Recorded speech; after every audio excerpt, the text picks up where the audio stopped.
this, LSAT, part of the Space and Network Engineering Department. We are doing some very interesting and amazing stuff. We are trying to build a fleet of satellites and send them into space, made in Canada, operated in Canada as well. My company is headquartered in Ottawa, and we are hiring on steroids. We got the funding we needed from the government, and I'm here to represent myself, work with Ahmed and the rest of the speakers, and try to put some light on, the career path for everyone who is struggling right now. And again, thanks, Ahmed, for inviting me. Thank you so much, Ahmed, for joining and sharing those great roles that you'll be sharing during the job fair. So, guys, everybody, if you wanna again get the best out of this, try to connect with people who share their LinkedIn in the chat and get to introduce yourself in the chat. I'm not able to give everybody microphone option because there will be a lot of people joining, so we just want to keep this as much as possible organized so that we can get benefit out of this. Thank you so much. Let me just see. I just want to add more few people to the presentation, and again we'll get started 12:05 sharp. So if you want to open any topic right now, the speakers, and introduce yourself, then feel free to do this. Dr. Barnabas, if you want to do a quick introduction too. Hello, Barnabas Roundtree here supporting again. Just love the opportunity to come out and listen to the networking and kind of inject my thoughts and opinions as we go through if needed. Just kind of monitor the chat and support Ahmed as we go through this process. I'm currently located in the Washington, D.C. metro area, running my own advisory firm, doing some consultations with CIOs, CTOs as it relates to human interaction and AI interaction in the workplace, trying to pull together that humanistic approach to all we do from an AI transformation perspective. So glad to be here, glad to support. And if you need anything, please don't hesitate to reach out. Thank you, sir. Awesome. We're having a big crowd today.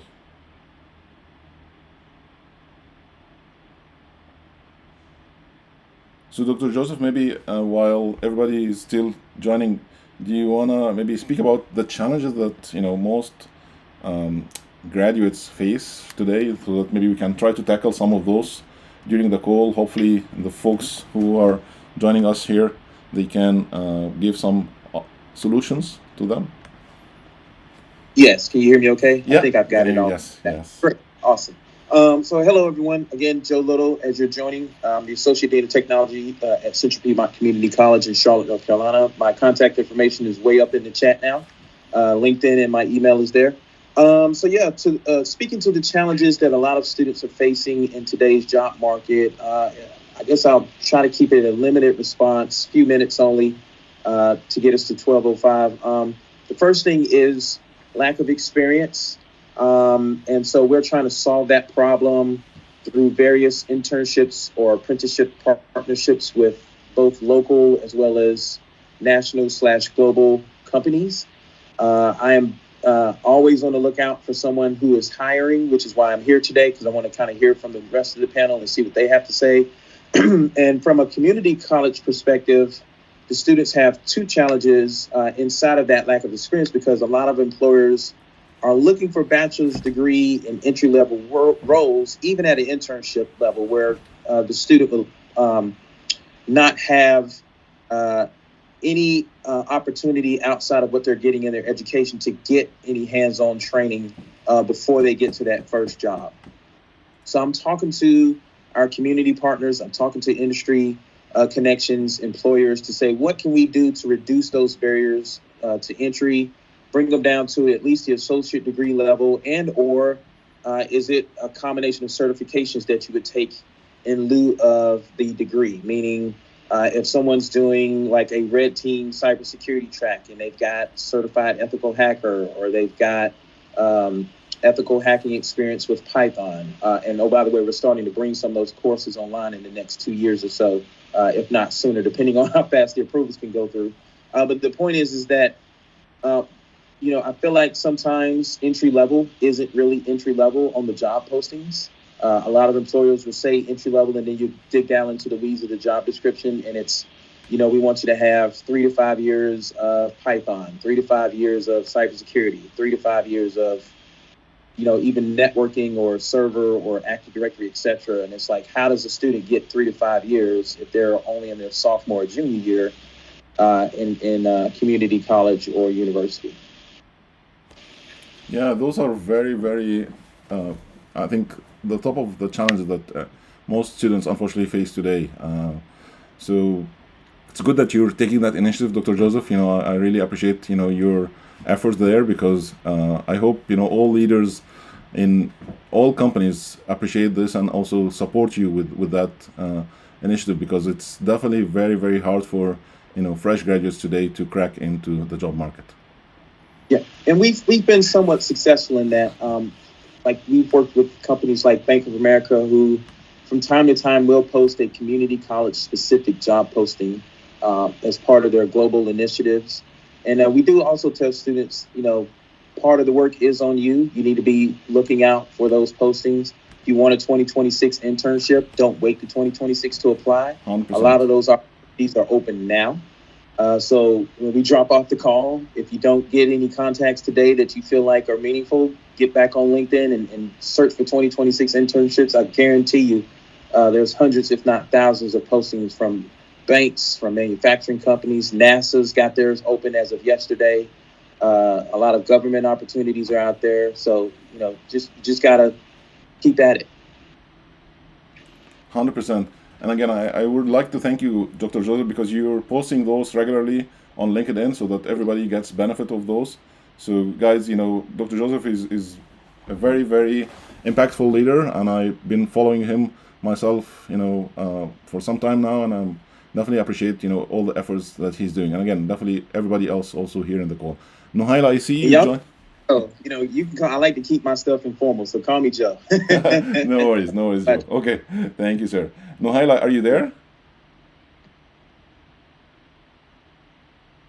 And Dr. Samir, are you there? Yes, I'm here. Hey, Nuhaila, how are you? Thank you. I'm good. How are you doing? Thank you for joining. So we're just, again, using those 2 minutes before I kick it off, 12:05. If you want to give a quick introduction, just for everybody to know you until you speak at your slot when we get started. Okay, I see. So this is not my actual speaking spot. No. This is just, we're just chit-chatting until we kick it off, just to, help everybody knows our speakers. Love it. Hello, everybody. I'm Nuhaila from Scale Without Borders. I'm the founder and CEO of the Scale Without Borders, which is now the largest network for immigrant tech talent in North America. I'm so excited to have you here. I'm from Morocco, an immigrant myself. I went through the whole, journey, so I got lots to share with you. I'm actually tuning in from Morocco right now. I came in for something, so I'm sending you some sun and Moroccan vibes right now. Excited to connect. I'll put my email in. Yes, I'm here. Yes, again, just quick intro if you want to do one quick second before we get started. Yes, hi. Yeah, sure. So my name is Dr. Sadi. I'm professor at McMaster University in Biomedical Engineering.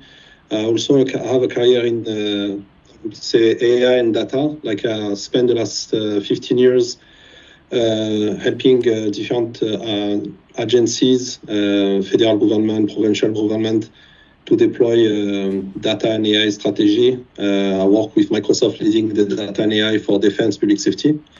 More recently, I joined a company called ServiceNow. You probably heard about Element AI in Montreal. So this is kind of an organization that is related to this company, Element AI, which specializes in AI. So now I'm leading the public sector for federal government and East Canada on everything experience on customer experience, I can say. So thank you for the invitation today. Oh, thank you so much, Dr. Samir. And Artem, are you there? Just want to make sure that you can unmute. And I think we have everybody. Hello. Yeah, I'm here. Just a quick intro on myself. Artem, I'm working right now as a Recruiter 360. I've been doing this for the last 4 years now. I'm located in Canada, Toronto, covering basically Canada region, I would say. And yeah, that's a quickly about me. Thank you so much. And Osman, just making sure you're there. You're able to unmute now. Osman Mohammed. Hello, everyone. This is Usman. I'm a recruiter working for Microsoft. I have been in this industry for past 10 plus years, and I love recruiting. So I'm here just to see if I can find a good candidate here as well. Amazing. Thank you so much, everybody. So I think I'll get started. It's 12:06 actually, so I'm running behind. So I'll try to keep my intro in 5 minutes so that we can really kick it off and go to the fun part. So my name is Ahmed Zayed. I'm your host today. I'm the founder of Future Career. My company is in the mission to help people land jobs in tech in 3 months or less. This is what we do. This is what makes us awake at night.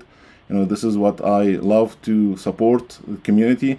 And the job fair today is one of those areas that I use regularly, monthly, to help people in a large scale. Again, with the short time that I have, it's 1 hour, fast pace, with tons of wisdom, tons of opportunities. So stay tuned to get those opportunities. So this call is going to be recorded, and just give me a second. I want to start the recording before I forget. Just a second here. And it will be streamed live on YouTube, Facebook, and LinkedIn. So if you want to look at this call later on, it will be broadcasted through all social media on Future Career channels. So again, my name is Ahmed Zayed. I'm in that mission to help people land jobs in 3 months or less. Just move this one. So this is not a traditional job fair. It's not about going to booths and waiting for someone to speak with you. This is more about speakers who are going to share some opportunities, and you can connect with them offline to follow up on those opportunities. You can also ask them questions if we have time at the Q&A part. And it's going to be very fast paced. Every speaker have almost 5 minutes to speak or so. So it's not a kind of a lot of time for them to share a lot, but they will share the most important things that they can share with you at this suitable time. And then we have deep dives later on every Sunday. I bring some other speakers. So Nuhaila, for example, is speaking October 5th. She will share more details about what she's doing.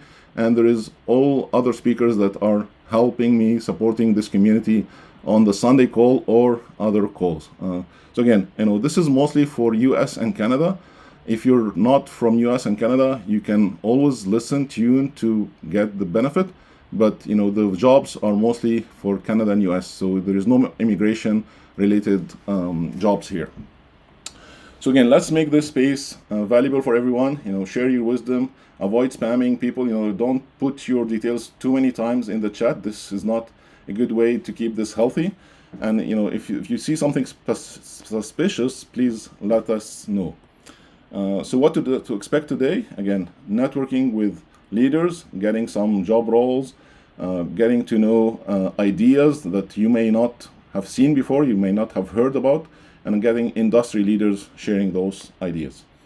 So again, I'll not share the names or the roles. I'll get speakers to introduce themselves in the short while afterwards, but I'm just showing you exactly who are our speakers today so that you can know who are we getting, and they will speak in sequence. Dr. Samir will speak first. He has to go somewhere. Unfortunately, he has to leave us soon, but anyway, he will be the first one to speak, and then we'll continue with the same sequence that I send the speakers. So this is, again, we'll have time for live Q&A and towards the end, and then take a group selfie so that everybody can enjoy this call. If you would like to get more resources from the call, you just do a screenshot of this sign up QR code. I'll send you details by email for those who will fill the form and get the sign up sheet. And also you can always join us for the Future Career community calls on Sundays. And also there is a community, a free community that I have created that would help, take care of all the other questions after this call is completed. Okay, so first of all, thank you so much for all the reposts, for the sharing, for everything that you've done. We wouldn't have reached here unless you've helped us with the reposts, with the sharing, and also with the boost. We've reached 10,000 attendees in our previous calls, and today we have almost 1,000. But we're still hoping to get more impact and help more people land jobs in a short time. I want to just share, the market is tough. It's really tough for everybody. Even those who are working today, they are facing some challenges. So I want you just to give yourself a chance, stay positive. You've got this. You can land jobs. It's not easy. I admit it's not easy. But if you keep working, if you keep understanding your challenges, and reaching out for people who can really help you, you will get this, and you are awesome. So I don't want to take much longer. I'll stop here, stop sharing my screen, and hand it over to Dr. Samir to kick us off here. So let me just stop sharing, and I'll spotlight you, Dr. Samir, and you can kick it off, please. Perfect. Thank you very much for the invitation. I want to share some perspective regarding to the market, I can say. So my background is really, I'm a researcher, but at a certain point after my postdoc, I decided to switch to the industry. So I have a very complex problem to solve. It's like I had a very strong expertise in a lab, but an expertise that's difficult to map to the industry and find customer or find enterprise customer that are interested to hire me. So what I did, I will just share with you, it's what I did probably 12 or 15 years ago. I get a whiteboard, I just draw a line, and I wrote on the left side all the companies that are close in the province or in my sector, physically or in the domain. And kind of hit all those companies, reaching out to people. At the time, LinkedIn was not that strong. So reaching out through my network, professors that I work with, people that I know, also applying to jobs, trying to see what type of jobs and who's working in those companies, and try to create a network. So, when you're in university, your network is really professors and researchers. It's not like industry, so it's very difficult. And it was probably a 3 or 4 months effort. I applied to probably 60 or 70 job description or job offer. And after 3 months, I received a call from a company called BA Systems, who just get a large contract in basically the city of Ottawa. At the time, I was at McMaster in Hamilton. So I went through the process, went through the interview, and I got the job. So it was my first industry job after my postdoc. And from there, later on, I've been approached by Microsoft for joining as a pre-sale. I was a post-sales, like an engineer, solution architect. Then I jumped to sales. And finally, last couple of years at Microsoft, I was leading the data and AI practice for defense public safety with a pretty large budget and quota to achieve. So again, even within Microsoft, I had 4 type of career, 4 type of job: pre-sale, post-sale, sales, but in account that are still enterprise, but quite complex because customers are not ready for cloud. And finally, a top one. So what I can say is like, the best way to find your next job is to connect with people. For instance, give you an example. How I get my postdoc. I just finished my PhD with Defense Canada at Laval University in Quebec City, and I got a postdoc in Hamilton. How I get that? It's because I connected with a professor in France, where I'm coming from, and I had a coffee with her when I visited my parents, probably 15 years ago. And she mentioned she has a collaborator at Hamilton doing exactly what I'm doing, what I expect to do. So she introduced me to this person, and now I was able to land a postdoc. So my first research job after the PhD. So it's a good example, Hamilton and Ottawa are probably a 6-hour drive, but I have to go to South of France, connect with someone who finally connect me to a person that have the great opportunity for me. So again, it's network. The other advice I will give you is like, all the advertised job that you see represent only 10% of all the jobs that exist on the market. And you have 90% of the people who try to find a job who's applying to this 10%. The truth is you have to develop your network and try to find those jobs that are not advertised. So, and if you are not able to get the job that you want, at least this time, try to understand why you don't get it. Try to get the feedback so you can train yourself, get certification.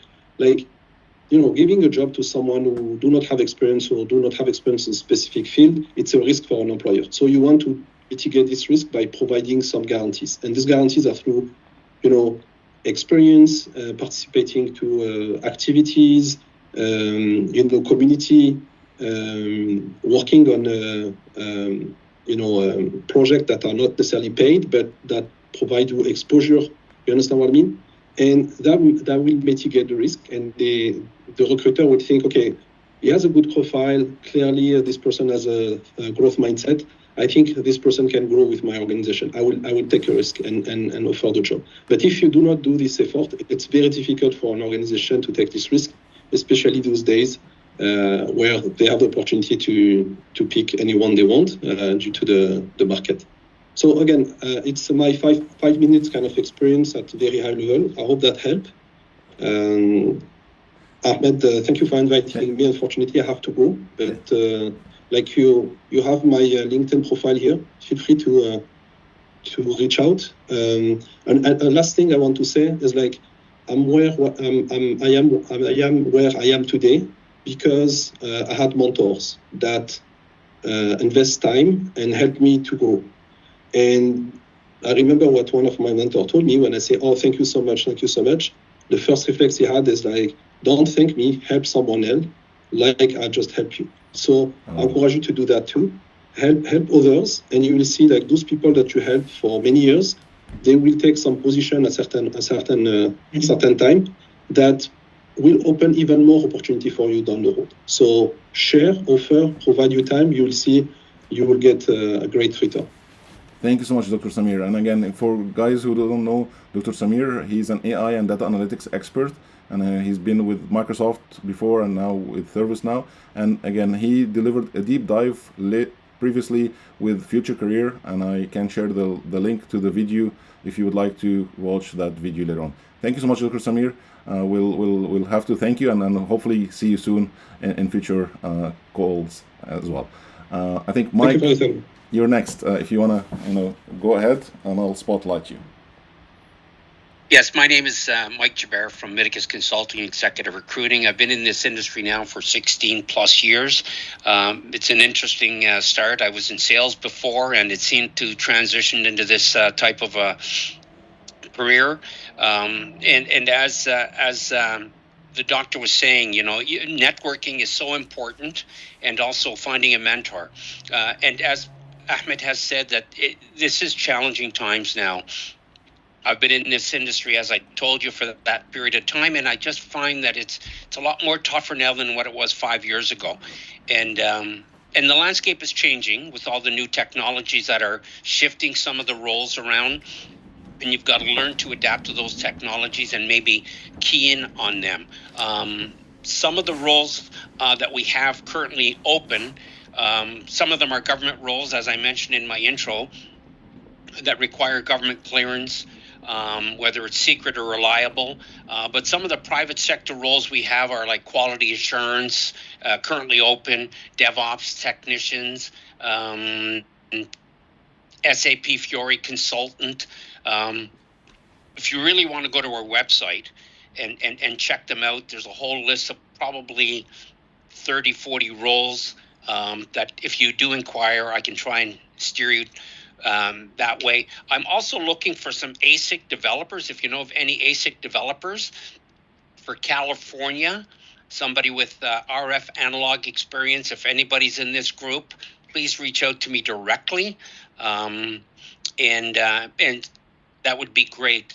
Now, another good thing in order to get yourself out there is, and I think I've mentioned this in the past, is joining groups, whether it's a religious group, whether it's a sporting group or something where you can network and meet people.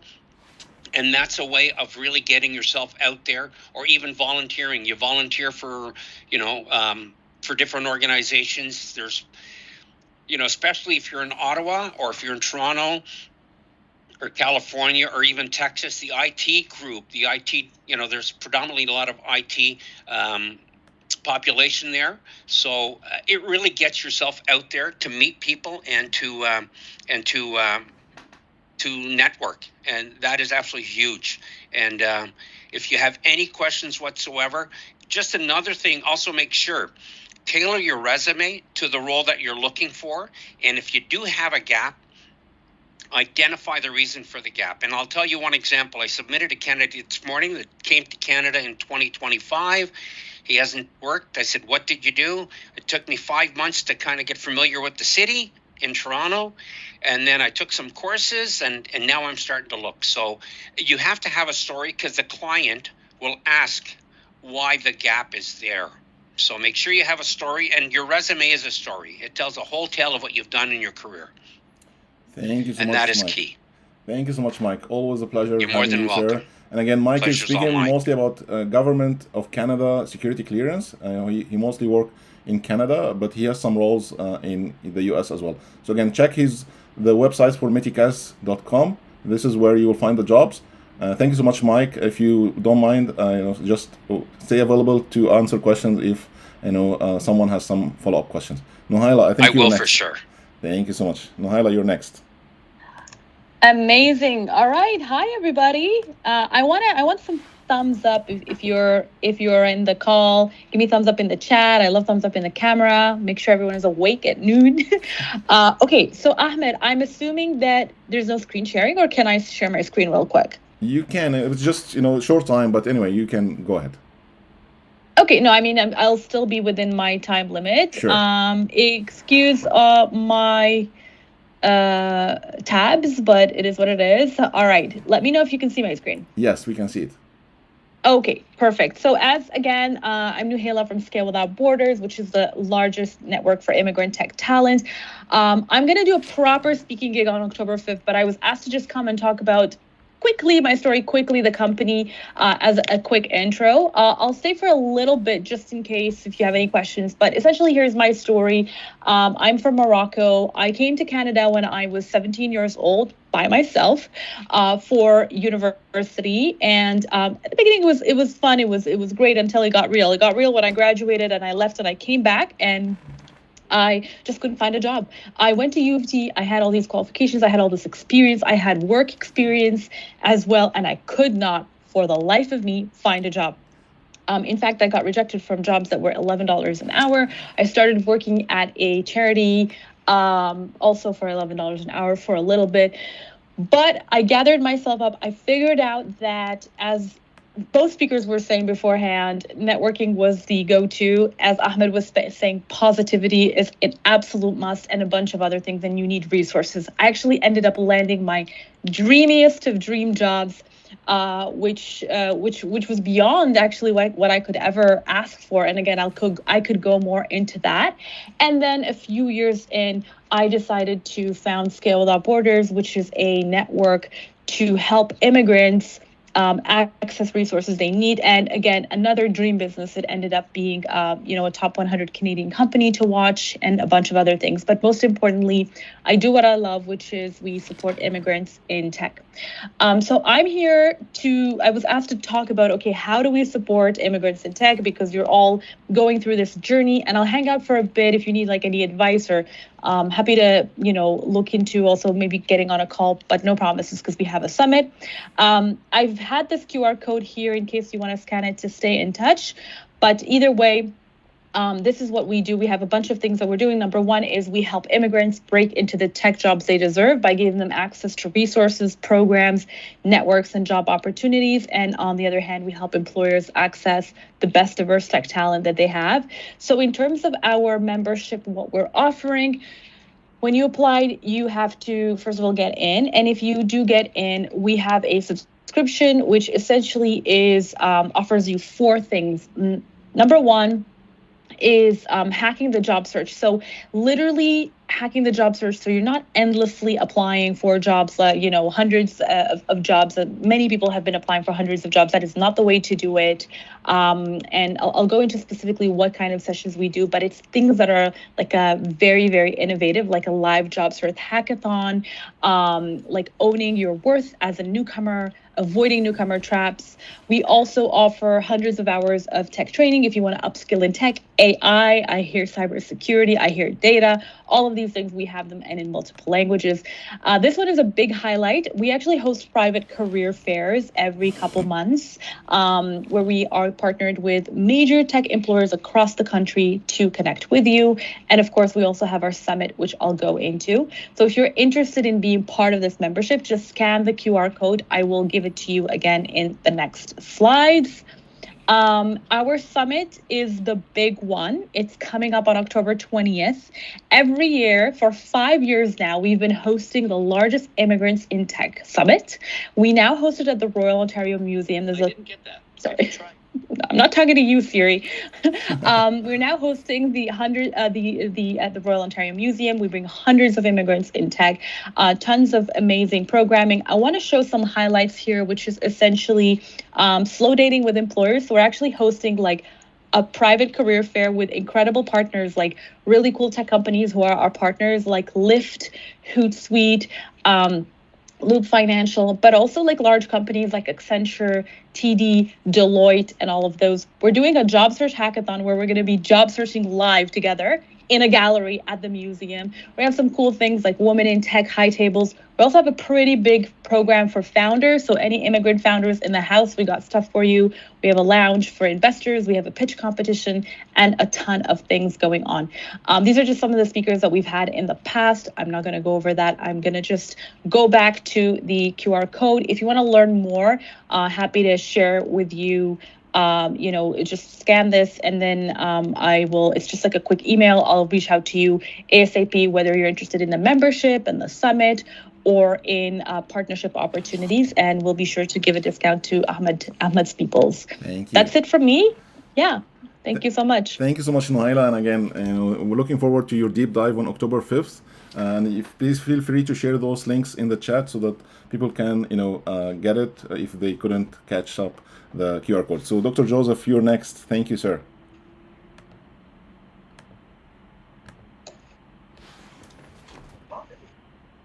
And you're mute. I'm not sure if we can hear you. Yeah. Okay. I'm here. Can Okay, you hear me? sure. Yeah, now we can hear you. Yes. Yeah. So hello, everyone. I'm Joe Little. I'm the Associate Dean of Technology at Central Piedmont Community College in Charlotte, North Carolina. So I am U.S.-based. I was invited to come on today to kind of speak about education's role in career building, as well as just kind of share some perspective for you. So the first piece of advice, if you haven't seen me chatting to you already, if you're able to come on camera anytime you're in a career fair or a job fair, you want to be showing your face to the potential employers, because that can be the difference between making that network impression, right? So you've already heard a few people say sometimes it's about hello. Sometimes it's not about what you know, it's who you know. So make that good impression. Always come to a job fair or career panel, dressed to impress, ready to make that first impression and things of that nature. To kind of give you a little bit of background in what I do, I got my start in information technology in the United States Army. I was a communications specialist for 4 years. I got hurt in Korea, came to Central Piedmont as a student, got a 2-year degree in network administration and support. Also got my CCNA way back in 2006. That's the Cisco Certified Network Associate certification. That led me to East Carolina University, where I did my undergrad and graduate studies in network technology management. Worked in the industry for about 6.5, 7 years. Got hired back here to teach at Central Piedmont in 2011. And I've been here for 14.5 years, been the associate dean for 4. I'm very passionate about getting people out of the classroom and into the workforce, or seeing you transition from one career to the next. So do please connect to me. I will drop my LinkedIn connect back in the chat when I'm done talking for everybody to connect to. So if you're a student, if you're an employer, if you are a community partner, whatever your role is, I'm happy to connect you to help you grow your network so that, as the good doctor who first spoke said, you can meet the right person that can maybe give you a link to a job that's not publicly advertised. So I'm happy to have you come through me, even if it's only briefly, so that you can reach out and touch that next step and meet the person who's going to actually get you connected to that job. So yeah, all told, I have over 25 years between military, civilian, and educational experience in information technology, and I'm responsible for touching everything AI, cybersecurity, networking, data analytics. We're now working on a fintech degree.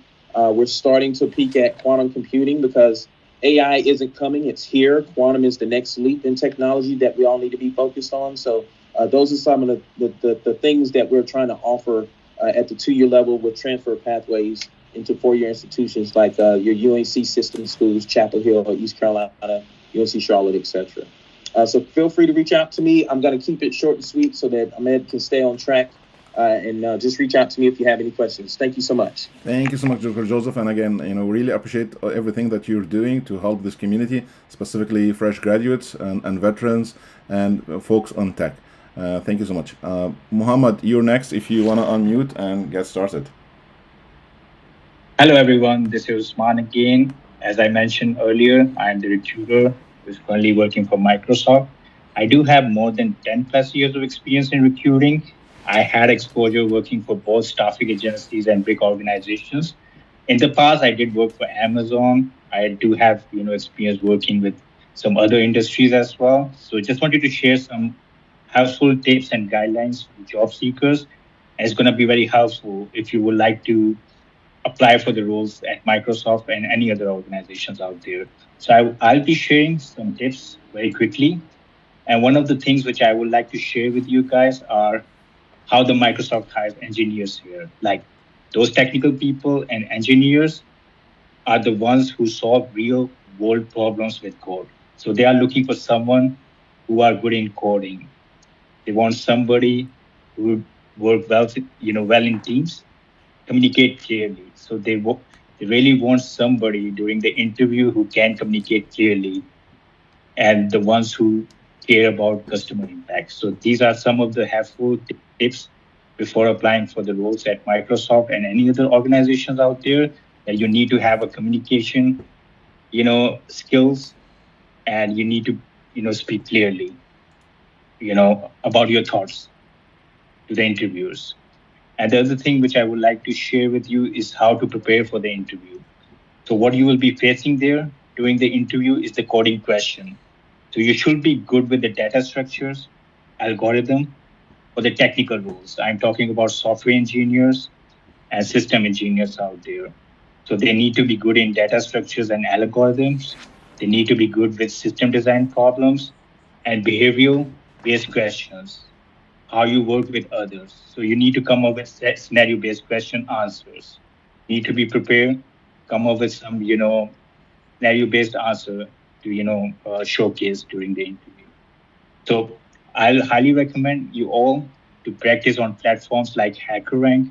This is one of the most famous, platform for the software engineers and technical people out there. And the other one is LeetCode. Be ready to explain your thought process there during the interviews. And when we talk about resumes out there, focus on impact, not just tasks. Like I have seen so many applications, for various roles out there, and they normally do mention the responsibility, but they are not talking about any impact. So I highly recommend you all to focus on impact while writing a resume, not just responsibilities out there. Use numbers, like you need to have some good numbers to explain, like how you improve the app speed by 40%, how you reduce the latency, and those kind of things. So you need to have some good numbers reflecting on your resume.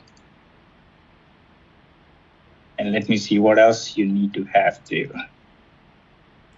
So these were some of the tips that I would like to share with you guys. Let me see what else I can,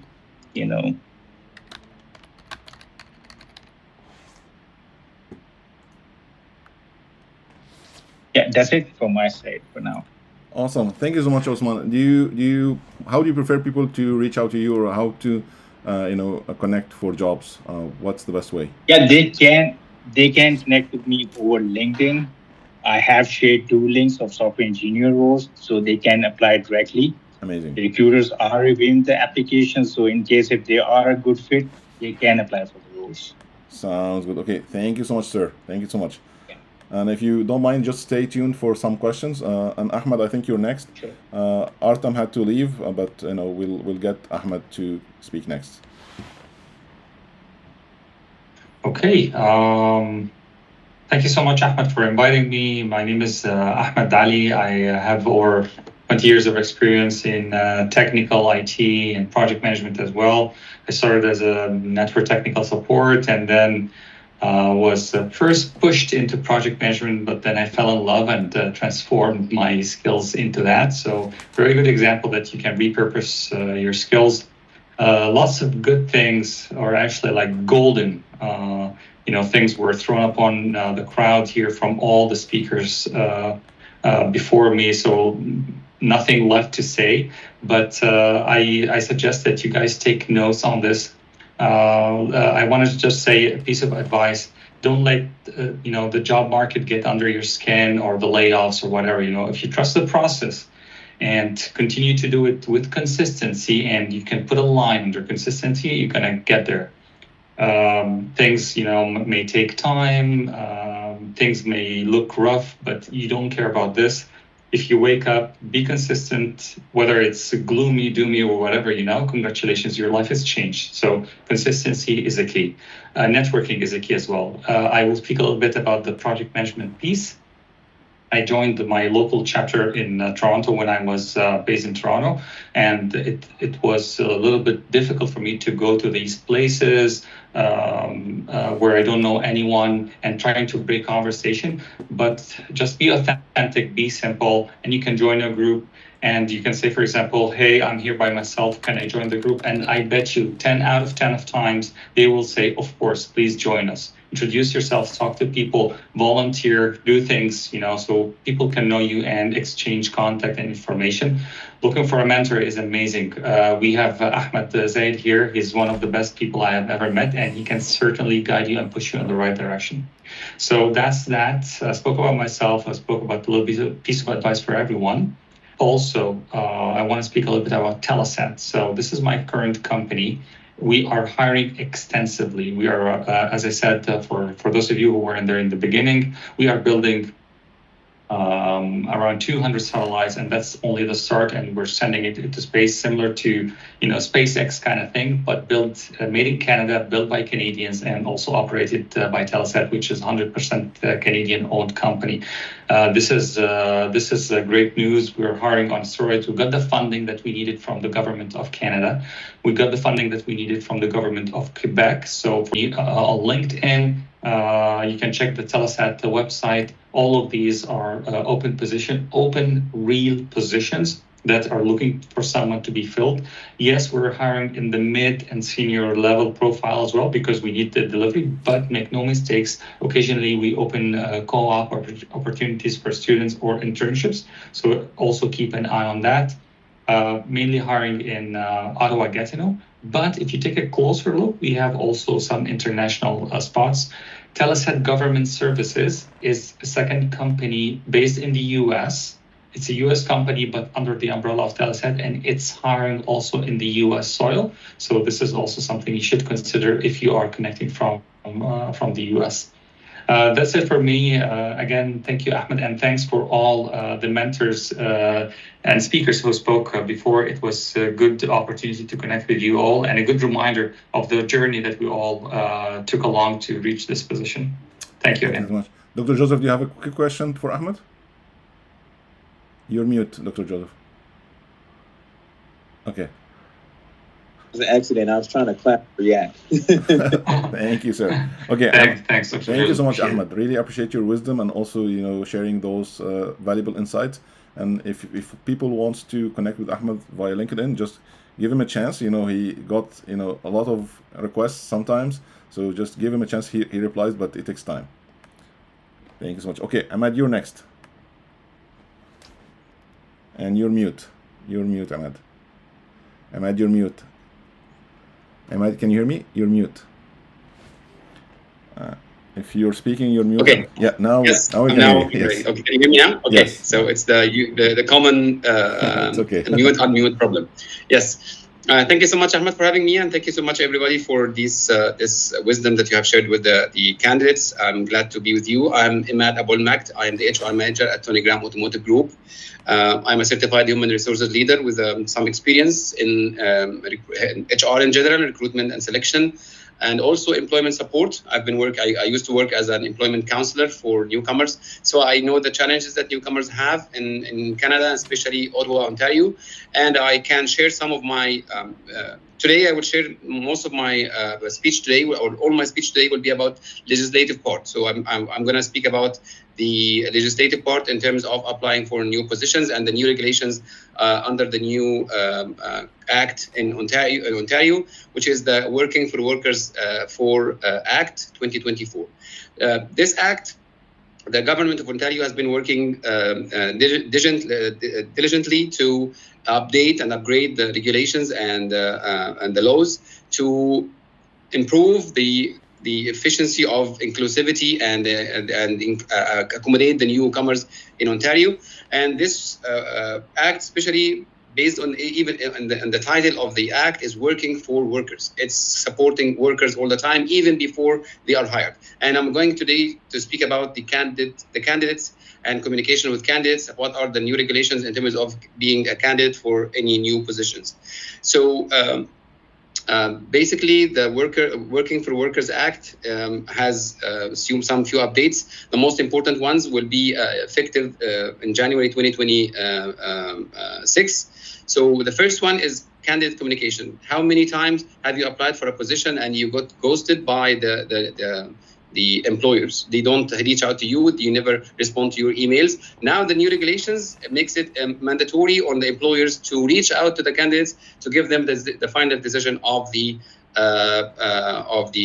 competition itself. So it's now mandatory that employers must reach out to all candidates who have been communicated with or have been selected for this position or interviewed for this position. The new regulation also made it mandatory that all the employers must keep the records of the interviewing documentation for at least 3 years. Again, mandatory on employers. This applies mostly on companies which are more than 25 employees. If the company hires more than 25 employees, this is mandatory. For me, the most important one, which is, again, we are now in the age of AI and age of the systems to screen the candidates.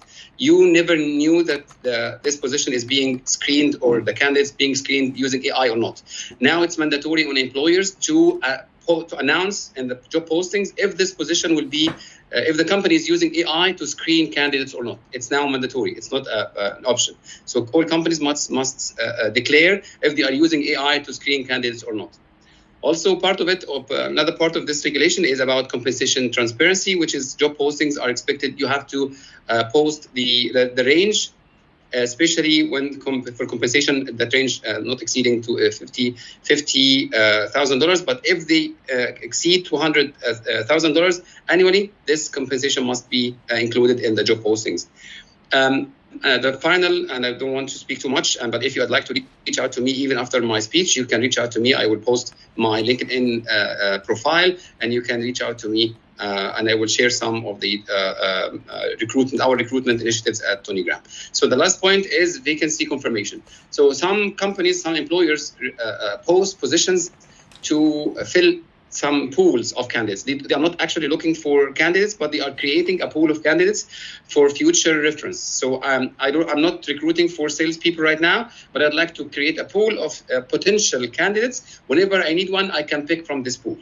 Also, this has to be announced in the job posting clearly that we are posting for a job pool, not for a pool of candidates, not an actual vacancy. So this also is mandatory because some companies used to do this without even telling the candidates that it's a pool of candidates. It's not an actual job posting, an actual job vacancy. So now employers must declare in the job posting that they are creating a pool or they have an actual vacancy.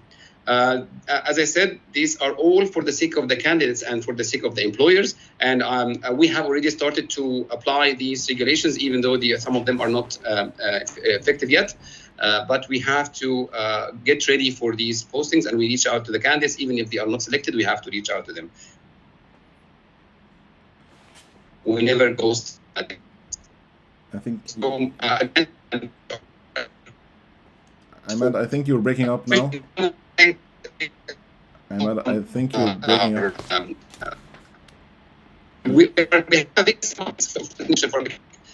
We also hire for salespeople. We have salespeople. We hire for admin positions. We have admin positions people before. So you can reach out. You can Ahmed, I think check our job posting on Indeed. We have our page. I will share our page on the chat and as well in chat. Ahmed, I think we have some challenges hearing you lately. I think your internet was fluctuating maybe. So if you want to share those in the chat, that would be great. Otherwise, we can open up for the group selfie and then take Q&A for the next 10 minutes or so.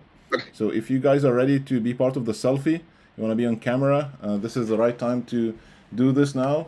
So let's just take the selfie and then keep the last 10 minutes for the Q&A. So let me just take this as a gallery, maybe a large gallery, that we get more people. So whenever you're ready, I'll say 1, 2, 3, and I want to see a smile. Okay, so 1, 2, 3. Okay, I'll give it a second. Maybe some folks are still joining. So 1, 2, 3, and smile. Awesome. Thank you so much for all the speakers who shared their wisdom today. And thank you so much for every attendee who joined. I really appreciate you all. And stay tuned. This is, just the beginning of it. Your jobs is out there. You will get it. Stay proud, stay positive, stay awesome.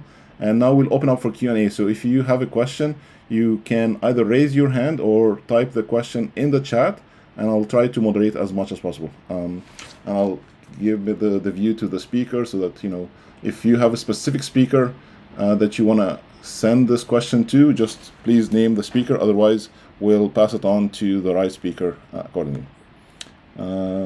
Any questions? No hand raised so far. Yeah, Faisal. Okay, let me give you the mic.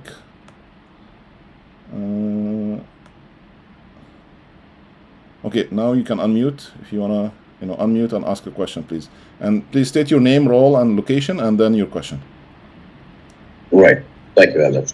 Thank you. So my name is Faisal. I'm an IT project manager and a global service delivery manager with over 20 years of experience. I worked with Microsoft for 12 years as well in the past. I live in Ontario, in Brampton. And my question is, with the current market trend, and obviously everybody's talking about the current trend of AI, transforming into digital marketing using AI and things, but AI is playing a major role. Coming from a background of project management and service delivery, how important is AI for people like with such experience? Where are people trying to consider this, having the experience, or now do we have to learn AI? Now everything that comes in with the kind of interviews that we've been attending, I'm just sharing my experiences, right? People are specifically asking about product knowledge. You need to be a ServiceNow administrator or being a project manager. I mean, kind of things that are coming across. I mean, how many things we got? I'm CGIT certified, I'm ITIL certified, I'm PMP certified. I'm a certified Scrum Master. What else certification I need to keep adding to it, right? Okay. So how can we stop this from obviously I don't think we can even stop it, but that's a question. Got you, brother. So again, just to rephrase the question, so how do we accommodate AI in our roles in order to crack this network? That's what I'm hearing somehow. Yeah, you're close to it. Okay. That's a question. Okay, who wants to take that question? Again, maybe project managers or folks in tech, and definitely recruiters too. So speakers, if you want to just unmute and share your wisdom, go ahead. I'll take it, Ahmed. Can you hear me? Go ahead, you guys sir. Hear me? Yes. Yeah, so I just had a leadership speaker series yesterday with that same question. And the lady, Crystal Pope Watson, works as a project manager in customer delivery services for Cisco Systems. And the advice she gave, and I'll repeat it because I say the same thing to students, is you have to embrace it. You can't be afraid of artificial intelligence. It's here.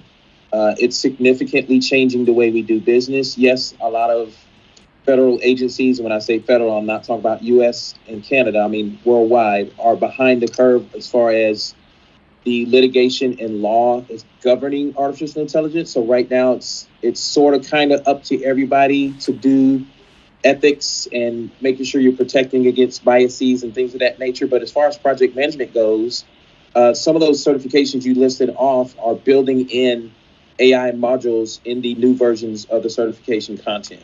So you're going to be required to keep your PMP in the future to be well abreast of what's going on with artificial intelligence and how you use that tool to help you manage and maintain critical paths and all that good kind of stuff when you're managing your projects and tasking resources to your project team, et cetera, et cetera. So my advice is to embrace it, practice with it every single day if you're not, and talk to your flavor of model, whether it's ChatGPT or Copilot or Claude or Gemini, whatever the case may be. Talk to it as if you were having a conversation, not just as if you were trying to ask a machine to do something.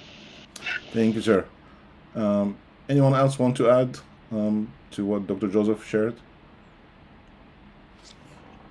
Yeah, you can. Speakers, you can unmute and share your wisdom, please. If you.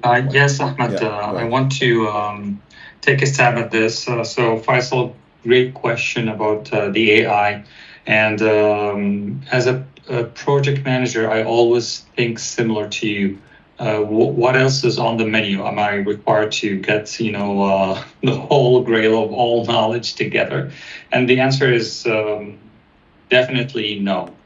But as Dr. Joseph just mentioned, when you think of AI as a PM, you should think of it from the perspective of retooling yourself to use the current tools, because the software is going to be intelligent and AI based. But when you think at what a PM brings to the table, that's total different game.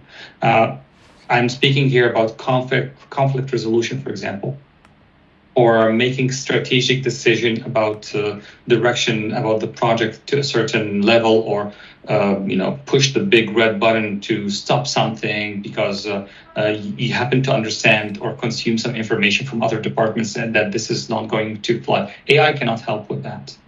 But human knowledge and interaction and connections with people and teams, this will help you make the right decisions. AI cannot be fed with all of that, at least for now. So when you think of it, just take what Dr. Joseph said from the retooling perspective. Learn about, how, for example, Microsoft Project is now working more intelligent with AI, or for Smartsheet, for example, how it's working better with AI. But think of yourself as the master of the tool. It will not master you during your human interaction and organizing people and getting them around a mission. I hope this helps. Thank you. Thank you so much. Again, maybe I want to also take, Osman or Mike perspective from recruitment point of view. Like AI is a big buzzword today. What's your take on this question? I do agree, Ahmed. This is one of the big buzzwords for any organizations out there. So I highly recommend everyone to get familiar with prompts. The way the prompts are used in AI is like you just need to come up with a scenario. Like if you want to, I'm a recruiter, so if I want to, write a job description, so I will be adding on prompts, what kind of a job description I'm looking for. Like if I'm looking for a software engineer, so I'll mention that this candidate should have 3+ years of experience or 2+ years of experience, should be coming from, this background or skill set. So you need to know how the prompt needs to be aligned for your requirement. So I'm just giving you an example. You should get familiar with those prompts. The prompts works same for each and every platform out there. It will be the same for Gemini, same for the Copilot, same for the ChatGPT. So I highly recommend everyone just to get familiar and do a lot of practice on prompts. It's going to be very helpful because this is the new era of AI, and anyone who will be looking for a new job, they should have some idea how the AI works. Because for the past 2 years, I have seen everyone is asking about AI, LLM. Because I am recruiting for technical roles, each and every hiring manager with whom I do have intake meetings, they do ask, just confirm with the candidates if they do know something about AI. So this is how much it's important for us to Thank get you, some Osman. knowledge on it. Yeah. Thank you, Osman. Mike, do you want to add anything, or are you good? No, I'm good, but I just wanted to just expand on it a bit. AI is a tremendous tool, and we obviously all have to be able to adapt to it and use it. But the only thing that AI can't do is the personal stuff. It will not replace the personal connection. And that's the key. You could do whatever you want with AI. You can do your resume, revise it, job descriptions, review resume, whatever. But it's a personal touch, and I think if you can really work on your approach, your interaction, I think is huge. Thank you so much, Mike. You're welcome. Good wisdom. Dr. Barnabas, Ahmed, I think you both have your hand raised. Do you want to add any follow-up here, or should we move to the next question? And you are mute, Ahmed, if you're speaking. You can move to the next question. I won't beat this one up, but very, very interesting topic. Okay, awesome. Thank you, Dr. Barnabas.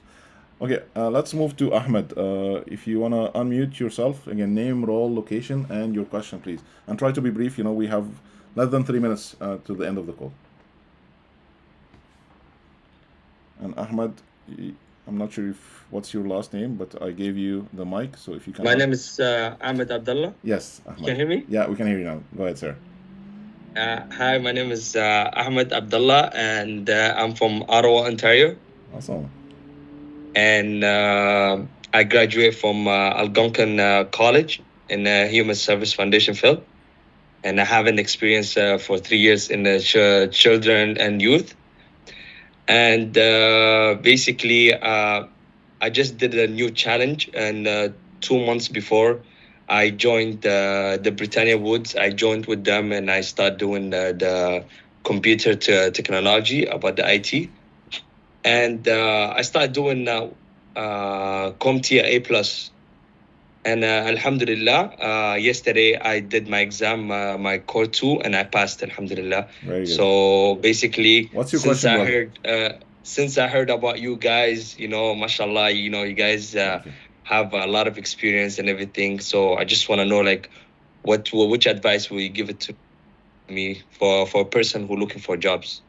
Awesome. So you have a degree with Algonquin, and then you have CompTIA A+ security, right? Yes. Okay, cool. No, CompTIA A+, yeah.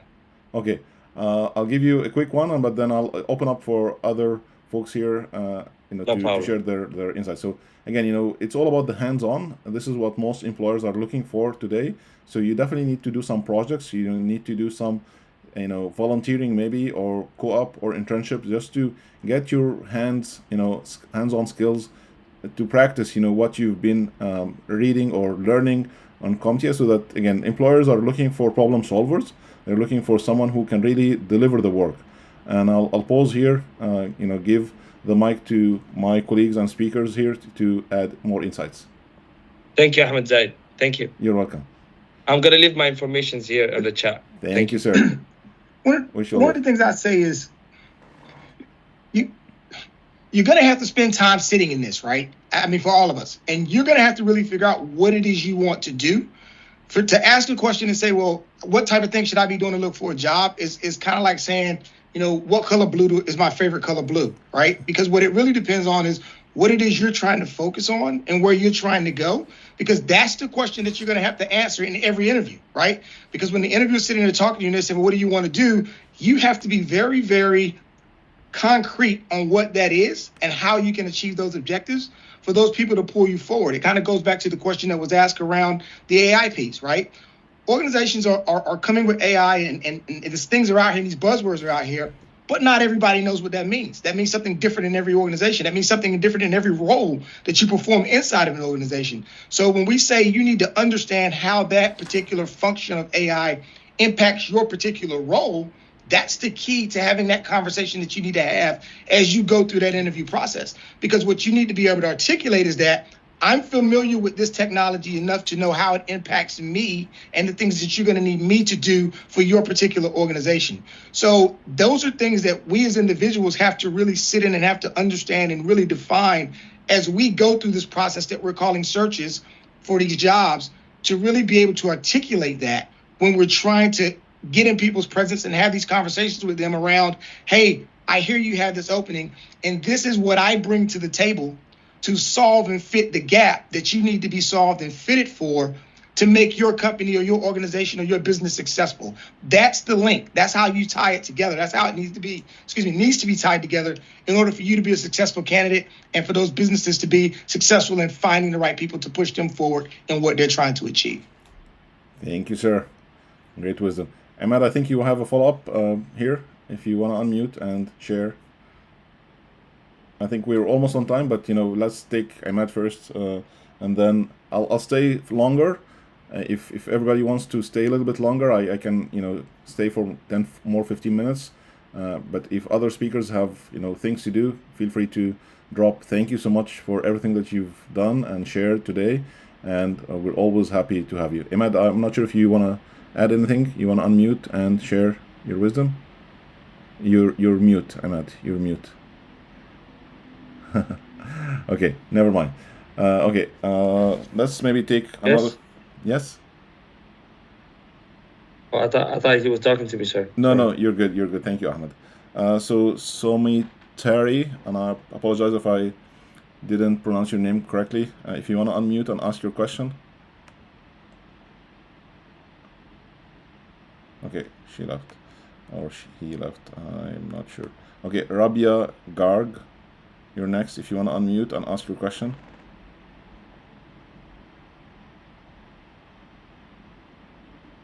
Yeah, Rabia, name, role, location, please, and your question. And try to be brief as much as possible. Rabia, if you're speaking, you're mute. Okay, I'll move to next. Hisham, let me just give you the mic. Okay, Hisham, if you're ready, unmute and share your name, role, location, and your question, please. Hi, everyone. I'm a tech lead. I'm based out of Austin, Texas. I have over 10 years of experience in DXP, which is digital experience platform. I also have experience with fintech consulting and fanning environments. So my question is, how can we identify ghost job posting, especially from FANG companies that are created solely for labor certification, the PERM compliances, so we don't waste time applying to those roles? Okay, I think maybe Mike and Osman can help us here. If the question is clear, Mike and Osman, go ahead. Otherwise, we can ask Hisham for clarifying questions. Yeah, Hisham, if you can just clarify that, are you referring to job postings that entice you into taking their course or taking applying?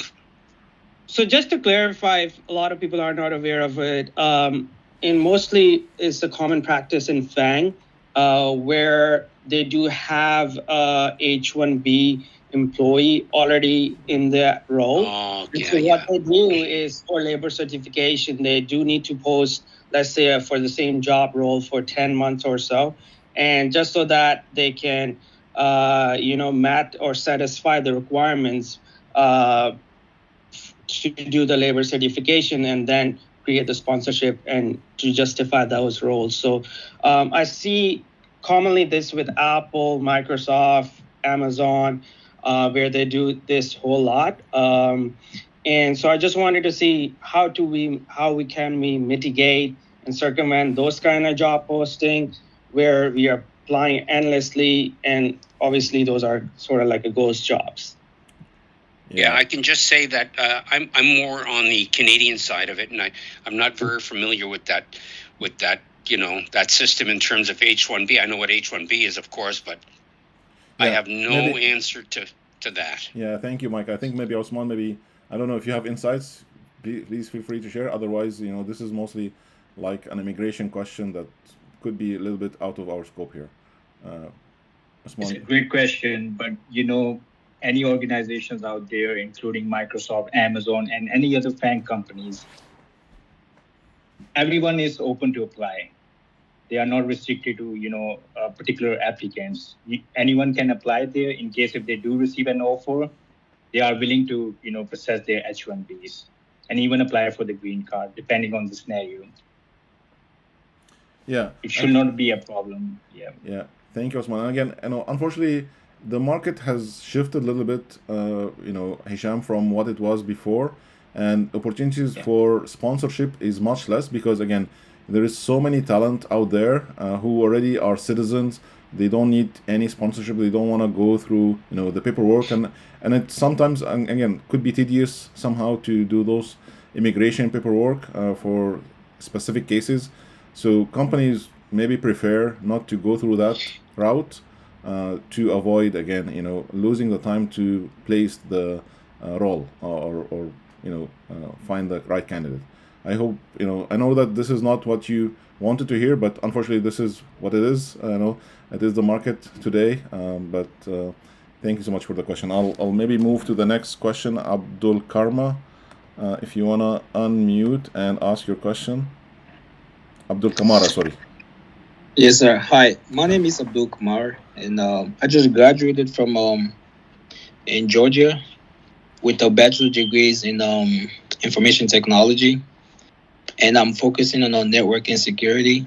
And I want to ask, because I just started studying for the CompTIA Network Plus. I just wanted to ask if it's worth it for the time, and then what else do I need to do to improve and to get a job faster? Okay, good question. I'll again, I think this question was already asked by Ahmed before. So all certifications are always valuable. They are good knowledge, but they are not enough. Employers need people who already have hands-on experience. They can deliver the job, and they are ready to ramp up real quick. To get the things delivered. That's what most employers are looking for. So if you have only that certification, start to do some projects with this certification. Maybe build your own lab, build your own environment. Try to volunteer with a local community, with non-for-profit organization. Help them with their projects so that you can write something in your resume that shows your experience. Then that would sell to the employers who are looking for that role. I'll pause here, see if any of my speakers would like to add their wisdom. Please go ahead and unmute and share.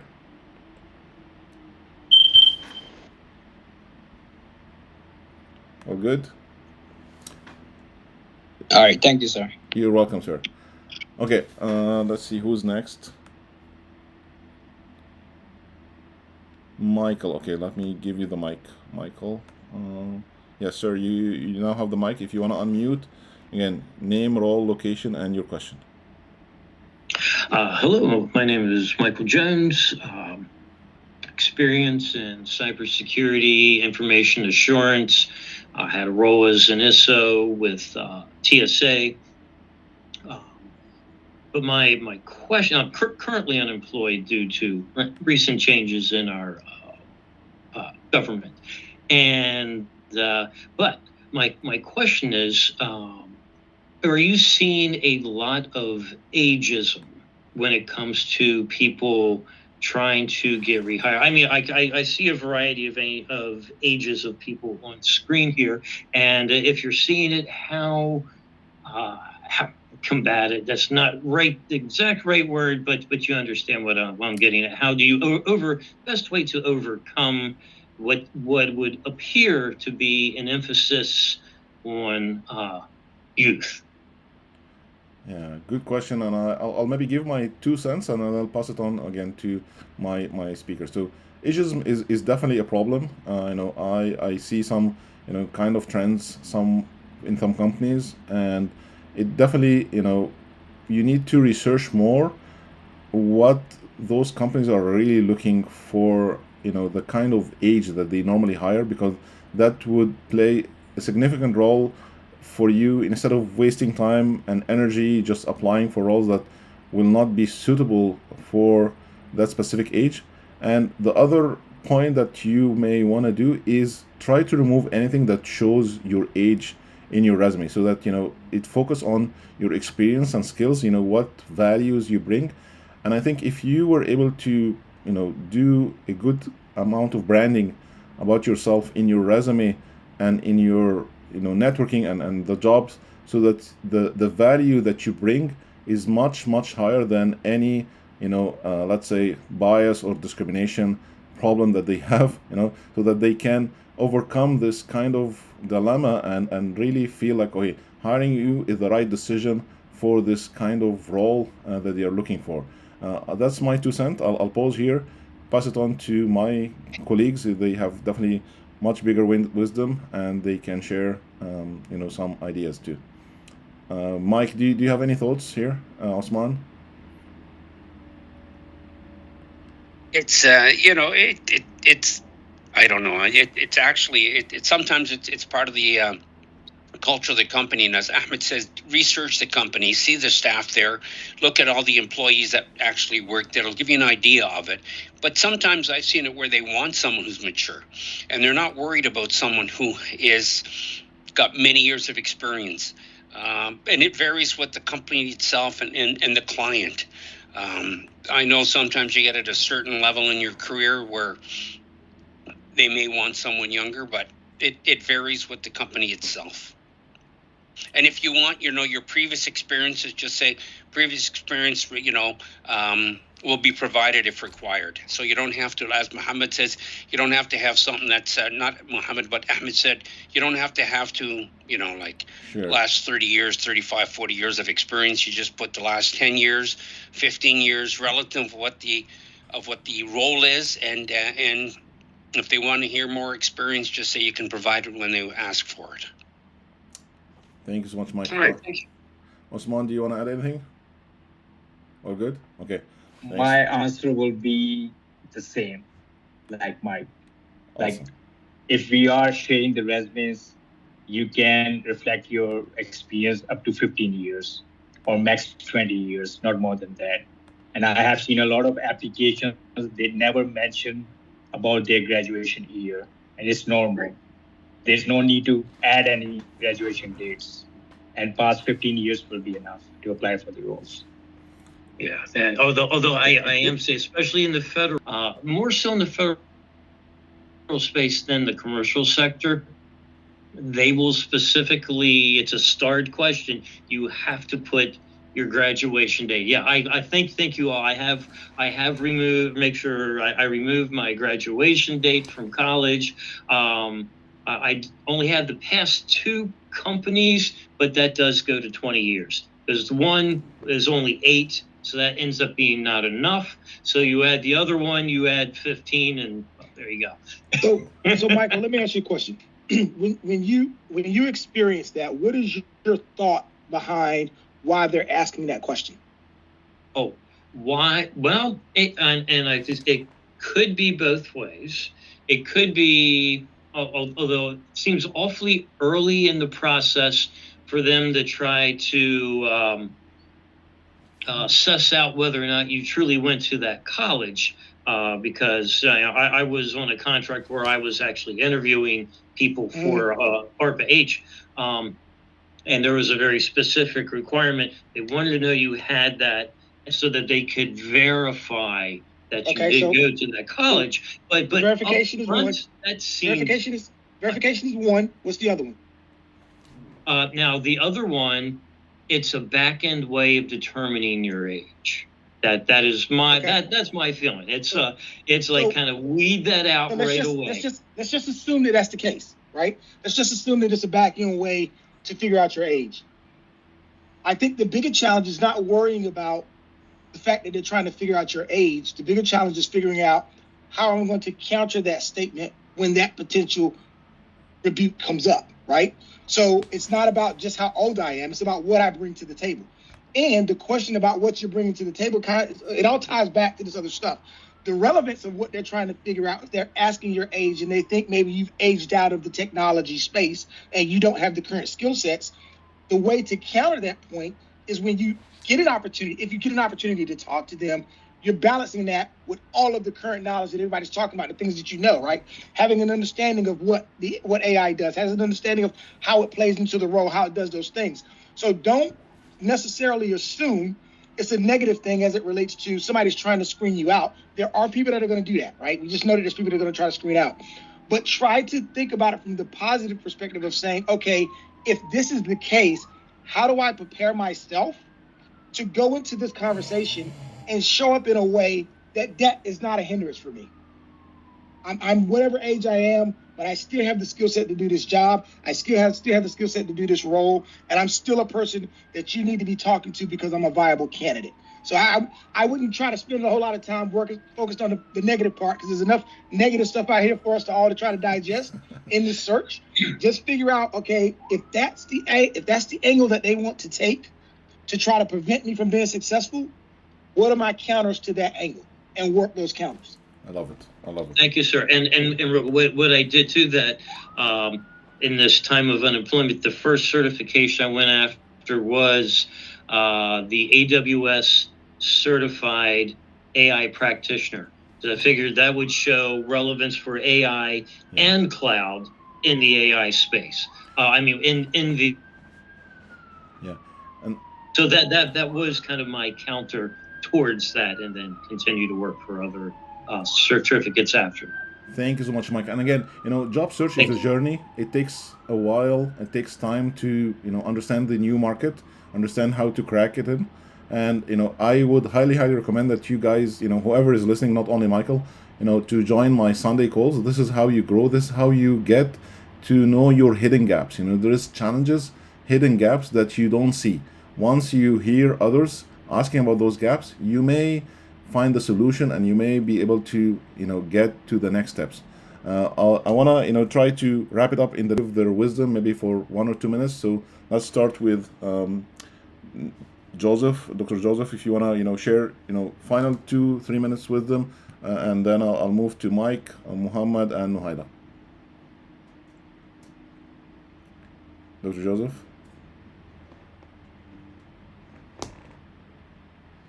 No, you're mute. I think I'm not sure if we can hear you. Can you try again?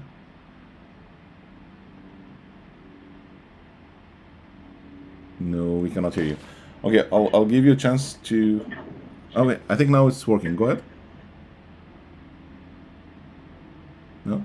Trying to find a good microphone. I hate this. I'm sorry. No, can y'all hear me today? Yeah, now you're good. Thank you. Go ahead. Okay. Yeah, I'm sorry. What was the ask, Ahmed? No, just again, final 2-3 words of wisdom, that you want to share with the group here, and so that we wrap it up. Gotcha. Yeah. So just words of wisdom for me again. If you've been looking for a while, if you've been out of work for a while, or just applying and not getting any feedback, don't give up hope. But at the same time, realize there may be something that, whether it's in the application or on your resume, that is not quite being looked at because it doesn't meet the minimum requirements. I don't know.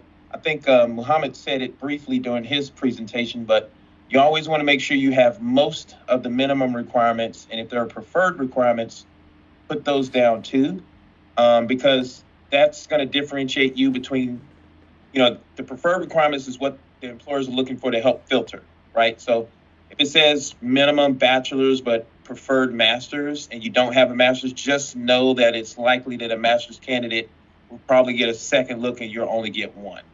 Or if it's a certification, like I saw a couple people in chat said they had AWS AI cloud practitioner. That's great.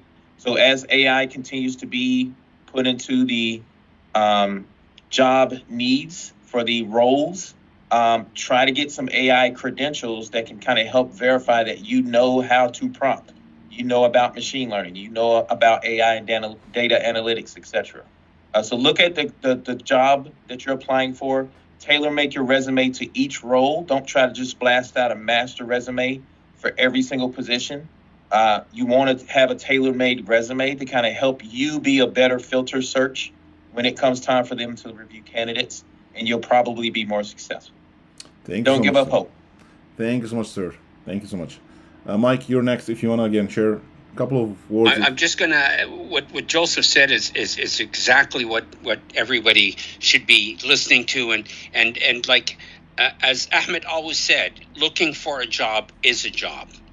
Treat it like that, and you have to get up in the morning, do your research, redo your resume, tailor it. Make sure you research the company. If you do get an interview, make sure you look and see who the executives are, the employee staff there. It'll give you an idea of the culture of the company, maybe, and just be prepared on the technical questions, and never, ever, ever put anything false in your resume. If it ever comes up in the interview, instead of an hour interview, it'll be a 5-minute interview, 10-minute interview. Thank you very much for your time. And keep in mind, time is money for all of these people that are conducting the interview. And time is money to you. Absolutely. Great wisdom. Thank you so much again, Mike. Okay. Osman, You're welcome. Osman, my friend, if you want to share a couple of wisdom here. So my advice for everyone is to never lose hope. I was in your shoes as a job seeker a few months back. I reached out to Ahmed. I explained him my scenario happening back then. He helped me a lot. Ahmed helped me a lot. He even helped me, although I'm a recruiter myself, although he helped me, making my resume look more, concise and to the point for various job openings. So it was very helpful, Ahmed. You helped me doing this phase. Thank you so much, Osman. Really appreciate you. And there's one more thing I would like to add here is like, if we do lose hope, there will be so many opportunities you might be losing. So keep on trying. Always keep on trying. Don't think about that. It has been 2 months, 3 months. You have been applying, nothing happening. Things will happen at the right time. So keep on applying. If one resume is not working, try to make tweaks on your resume and apply with a different resume. If the second one is not working, tweak again and just go with the third one. So keep on trying, make changes, tweak your resumes all the time. Check the job description on the websites, what kind of requirements they are looking for, how many organizations are looking for the similar kind of skills. Just brush up your skills, get some certification, get some skills. There are so many channels out there. You can learn from YouTube as well. So it's going to be helpful for all of you. Yeah. Thank you so much, Osman. And again, I offer also free consultation for anyone who wants to, review the resume and get some insights. So you just reach out to me, and I'm happy to share the link for you in a DM. Nuhaila, if you're still there. Yes. Yeah. Please. I am still here. Okay, go ahead. On and off, I will admit, but I'm very excited to help wrap this up. So my biggest piece of advice, and I'll try to keep it a little bit different, is to get your head off of the weeds, which is the resumes, the job applications, but you put your head up and go out there. The way I landed my job was actually by volunteering, by going to events, by building community. And for a quick second, I actually forgot that I was job searching, believe it or not. And I really needed that job. But when you forget that you're job searching because you're too busy having fun, you're building connections, you're enriching your life, that is when your job appears. And that's when the best job appears. That's where I will leave it at. I love it. Thank you so much. Great wisdom. And again, guys, if you're in Toronto in October, you should attend Nuhaila's summit event. It's a great one. It's, lots of opportunities, lots of, job there, partners, and your future career will be hopefully part of this too. So again, it's a great opportunity. As Nuhaila mentioned, it's a ton of great work to bring those speakers, bring those, companies to be in that same room with you in 1 or 2 days. So definitely, take that shot and get to that event.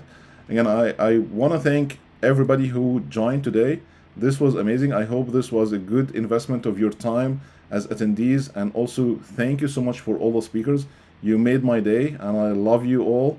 Thank you so much. And hopefully we'll see you in the next job fair, October 29th. And in the Sundays, if you can join us the Sunday, would definitely love to get more deep dives for you. Like Nuhaila is doing this October 5th. So come and join the October 5th. Next week I have also an executive from PayPal, Raj Mukherjee. He's who used to be a VIP with Indeed, and he's delivering a lot of insights about AI and jobs. So thank you so much again. Wish you all the best. Please stay positive, stay proud, stay blessed. You know, your job is out there. It's just a matter of, again, doing the homework, and you will get it. Thank you so much. Take care, everybody, and we'll see you soon. Thank you so much, Ahmed, for putting it on. Thank you. Bye. You're welcome. Take care. Thank you. Bye-bye, everyone.